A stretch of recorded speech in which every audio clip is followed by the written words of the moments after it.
Hello welcome back to our YouTube channel Pahlu Paglu kids education app. ચલો શરૂઆત કરીએ અંગ્રેજી શીખવાની. ઝીરોથી હીરો સુધીની. ગુજરાતી નોર્મલ ગુજરાતીથી લઈને અંગ્રેજી સુધીની. જેમ ગુજરાતી ભાષા શીખવાનું પહેલું પગથિયું છે કક્કો શીખવાનું, એવી જ રીતે અંગ્રેજી ભાષા શીખવાનું પહેલું પગથિયું છે ABCD શીખવાનું. આપણે નાનપણમાં બોલતા હોઈએ છે ABCDEFG, પરંતુ હવેના મોડર્ન જમાનામાં સ્પોકન ઇંગ્લિશ યુઝ કરવામાં આવે છે કે સ્પેલિંગને કઈ રીતે બોલવા, કઈ રીતે વાંચવા, જેની માટેના એના ફોનિક સાઉન્ડ યુઝ કરવામાં આવે છે. તો અંગ્રેજી ABCDમાં 26 એટલે કે 26 લેટર હોય છે. જેમ કે A E I O અને U જે 5 છે એ અંગ્રેજીના સ્વર એટલે કે વોવેલ્સ કહેવામાં આવે છે, અને બાકીના જે છે BCDFGHKLMNPQRSTVWXY અને Z જે 21 લેટર છે એને વ્યંજન કહેવામાં આવે છે. જેમ ગુજરાતી ભાષામાં સ્વર અ આ ઈ આવતા હતા, એવી જ રીતે અંગ્રેજી ભાષામાં આ 5 સ્વર યુઝ થાય છે. AEIO અને U એ જે 5 છે એ સ્વર ગણવામાં આવે છે, અને બાકીના બધા લેટર છે એ વ્યંજન ગણવામાં આવે છે. હવે આપણે જોઈએ કે સ્પેલિંગ કઈ રીતે બોલવામાં આવે છે. ફોર એક્ઝામ્પલ, એક વર્ડ છે BAT, બેટ. હવે નોર્મલી જોઈએ તો આને આપણે વાંચીએ BAT, પરંતુ એને બોલાય આ રીતે બેટ, BAT, બેટ, જેની અંદર એના ફોનિક સાઉન્ડ યુઝ થાય છે. ફોર એક્ઝામ્પલ, B નો સાઉન્ડ છે બ, C નો સાઉન્ડ છે ક. એ રીતે બધા જ વ્યંજનના અલગ અલગ ફોનિક સાઉન્ડ છે, અને ફોનિક સાઉન્ડ યુઝ કરીને અંગ્રેજી બોલવામાં આવે છે. ચલો હવે શીખીએ વાક્ય બનાવતા. જ્યારે બી કોઈ વાક્ય બનાવવું હોય ત્યારે વાક્યની કોઈ વાક્ય રચના હોય, કોઈ ફોર્મ્યુલા હોય. જેમ કે ગુજરાતીમાં આપણે કોઈ વાક્ય બનાવીએ, જેમ કે હું ખાઉં છું, તો હું એક કર્તા છે કે એ ક્રિયા કરી રહ્યું છે. ખાવું એ એક ક્રિયા છે કે ખાવાની ક્રિયા છે. પછી છું એ એક સમય દર્શાવે છે કે અત્યારે ખાય છે, તો એક વર્તમાનકાળ, એક સમય બતાવતી વસ્તુ છે કે અત્યારે હાલમાં તે ખાવાની ક્રિયા કરી રહી છે. કે હું ખાઉં છું એ એક નોર્મલ વાક્ય રચના થઈ. એવી જ રીતે અંગ્રેજીમાં પણ કોઈ વાક્ય બનાવવા માટે એક વાક્ય રચના હોય છે, એક ફોર્મ્યુલા હોય છે. તો આપણે જોઈએ જનરલ સ્ટ્રક્ચર કે નોર્મલ વાક્ય બનાવવા માટે કયા ફોર્મ્યુલા યુઝ થાય છે તે શીખીએ. તો જનરલ સ્ટ્રક્ચર છે, સૌથી પહેલા વાક્યમાં આવશે subject plus helping verb plus main verb plus object plus અધર વર્ડ. એટલે કે સબ્જેક્ટ એટલે કે કર્તા, હેલ્પિંગ વર્બ એટલે કે સહાયક ક્રિયાપદ, મેઇન વર્બ એટલે મુખ્ય ક્રિયાપદ, ઓબ્જેક્ટ એટલે કે કર્મ, અધર વર્ડ્સ એટલે કે વધારાના શબ્દો. તો કોઈ પણ વાક્યનું ગુજરાતીથી અંગ્રેજી ટ્રાન્સફર કરવું હોય ત્યારે આ વાક્ય રચના ફોલો થાય છે કે સૌથી પહેલા વાક્યમાં કર્તા એટલે કે સબ્જેક્ટ આવે, પછી સહાયક ક્રિયાપદ એટલે કે હેલ્પિંગ વર્બ આવે, પછી મુખ્ય ક્રિયાપદ, પછી કર્મ, અને છેલ્લે વધારાના શબ્દો વાપરવામાં આવે છે. તો હવે જોઈએ કે કયા વાક્યમાં કોને કર્તા કહેવાય, કોને હેલ્પિંગ વર્બ કહેવાય, કોને મેઇન વર્બ કહેવાય, કોને કર્મ કહેવાય, ને કઈ રીતના વધારાના શબ્દો યુઝ થતા હોય. જેમ કે સબ્જેક્ટ એટલે કે કર્તા, સબ્જેક્ટને ગુજરાતીમાં કહેવાય છે કે કર્તા.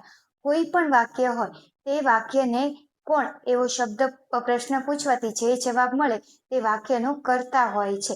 જેમ કે અહીંયા એક સેન્ટેન્સ છે કે મનીષ ઇઝ અ ડોક્ટર. તો જે વાક્યમાં કોણ એવો પ્રશ્ન પૂછવાથી જે જવાબ મળશે તે આપણો વાક્યનો કર્તા એટલે કે સબ્જેક્ટ હશે. તો આ વાક્યમાં પ્રશ્ન પૂછી શકાય કે કોણ ડોક્ટર છે, તો તેનો જવાબ મળશે કે મનીષ. તો આ વાક્યનો સબ્જેક્ટ છે મનીષ, કે મનીષ એક સબ્જેક્ટ એટલે કે કર્તા છે આ વાક્યનો. પછી કોઈ બી નોર્મલ સેન્ટેન્સ છે કે નીતા ઇઝ કુકિંગ ફૂડ, કે નીતા ખાવાનું બનાવે છે. તો એ સેન્ટેન્સમાં કોણ ખાવાનું બનાવે છે એવો પ્રશ્ન પૂછવાથી જે જવાબ મળે તે વાક્યનો કર્તા છે. તો વાક્યમાં આપણે પ્રશ્ન પૂછીએ કે કોણ ખાવાનું બનાવે છે, તો જવાબ મળે કે નીતા. તો નીતા છે એક વાક્યનો સબ્જેક્ટ એટલે કે કર્તા છે. કે કોઈ બીજું સેન્ટેન્સ છે કે Rakesh is playing football, Rakesh football રમે છે. તો જે વાક્યમાં કોણ ફૂટબોલ રમે છે, તો જવાબ મળે કે રાકેશ. તો રાકેશ છે એ વાક્યનો કર્તા એટલે કે સબ્જેક્ટ છે. પછી વાક્ય રચનામાં બીજું સેન્ટેન્સ આવે છે હેલ્પિંગ વર્બ. જેને ગુજરાતીમાં કહેવાય છે સહાયક ક્રિયાપદ. જે સહાયક ક્રિયાપદ છે એ વાક્યનો સમય દર્શાવે છે કે વાક્ય છે એ કયા સમયનું છે, વર્તમાન કાળનું છે, ભૂતકાળનું છે કે ભવિષ્યકાળનું છે. કે જ્યારે બી કોઈ વાક્ય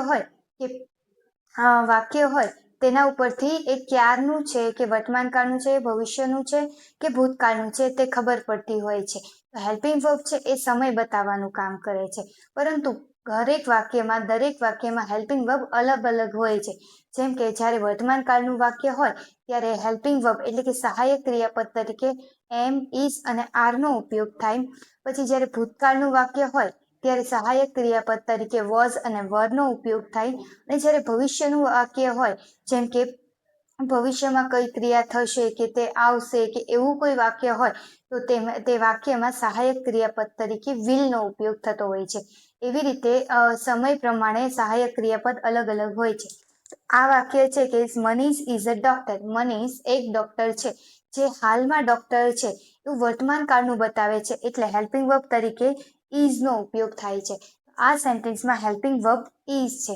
એવી જ રીતે કોઈ બી વાક્ય હોય કે આઈ વિલ પ્લે ક્રિકેટ, હું ક્રિકેટ રમીશ, કે જે ભવિષ્યમાં બતાવે છે હું ભવિષ્યમાં ક્રિકેટ રમીશ. તો જે વાક્યમાં વિલ છે એક હેલ્પિંગ વર્બ છે, સહાયક ક્રિયાપદ તરીકે છે, પરંતુ તે ભવિષ્યની વાત છે એટલે હેલ્પિંગ વર્બ વિલનો ઉપયોગ થાય છે. જેવી રીતે આપણે આગળ ભણીશું ત્યારે તમને આઈડિયા આવી જશે કે ક્યારે કયું ક્રિયાપદ વાપરવામાં આવે છે. પછી હેલ્પિંગ વર્બ પછી મેઇન વર્બનો ઉપયોગ થતો હોય છે. કે મેઇન વર્બ એટલે કે મુખ્ય ક્રિયાપદ. કોઈ બી ક્રિયા હોય, જેમ કે ખાવું, પીવું, સૂવું, ડાન્સ કરવું, નાચવું, સૂવું, રમવું જેવી કોઈ બી ક્રિયા છે તેને અંગ્રેજીમાં મેઇન વર્બ તરીકે ઓળખવામાં આવે છે. જેમ કે playing, singing, dancing, sleeping, listening, writing, reading જેવી કોઈ બી ક્રિયા હોય તેને મેઇન વર્બ તરીકે ઓળખવામાં આવે છે અને તે વાક્યના થર્ડ સ્ટેજ પર હોય છે. જેમ કે કોઈ સેન્ટેન્સ છે કે Rita is write the letter. Rita પત્ર લખે છે.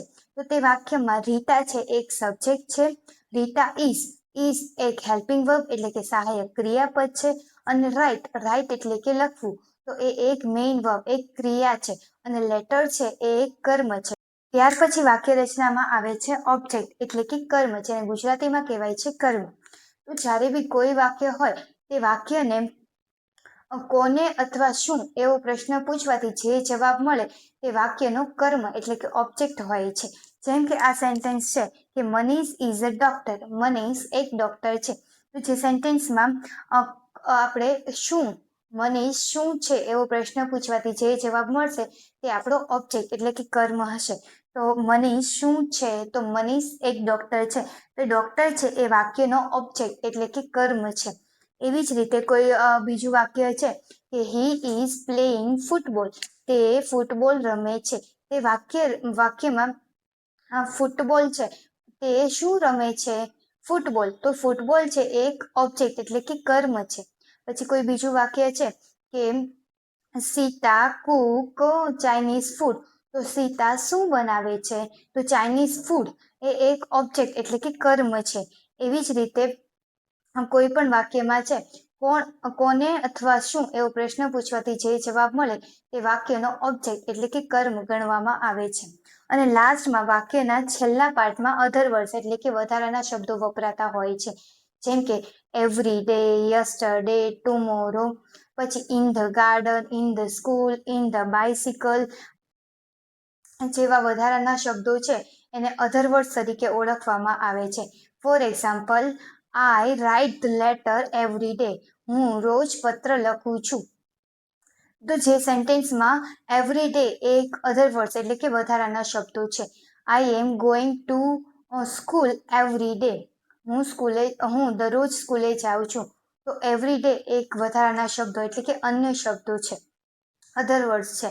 તો મિત્રો, જ્યારે પણ કોઈ વાક્ય ગુજરાતીનું અંગ્રેજી ટ્રાન્સફર કરવું હોય ત્યારે આ વાક્ય રચનાનો ઉપયોગ થાય છે, આ ફોર્મ્યુલાનો ઉપયોગ થાય છે કે વાક્યમાં સૌથી પહેલા subject plus helping verb plus main verb plus object plus other વર્ડ્સનો ઉપયોગ થાય છે. જેને ગુજરાતીમાં કહીએ તો સૌથી પહેલા કર્તા પ્લસ સહાયક ક્રિયાપદ પ્લસ મુખ્ય ક્રિયાપદ પ્લસ કર્મ પ્લસ વધારાના શબ્દોનો ઉપયોગ થાય છે. તો હવે જ્યારે પણ કોઈ ગુજરાતી વાક્યનું અંગ્રેજી વાક્ય બનાવવાનું આવે તો તમને તકલીફ ના પડવી જોઈએ. આવી જ રીતે અંગ્રેજી શીખવા માટે ફોલો કરો અમારી ચેનલને અને હા, પહેલું પગલું એપ ડાઉનલોડ કરવાનું ભૂલશો નહીં. Thank you.